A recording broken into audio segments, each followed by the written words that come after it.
Do what you do best. What's that? Hunt.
You wanted me back.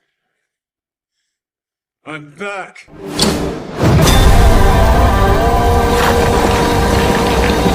The stories you hear about these men, if nothing else, has been what the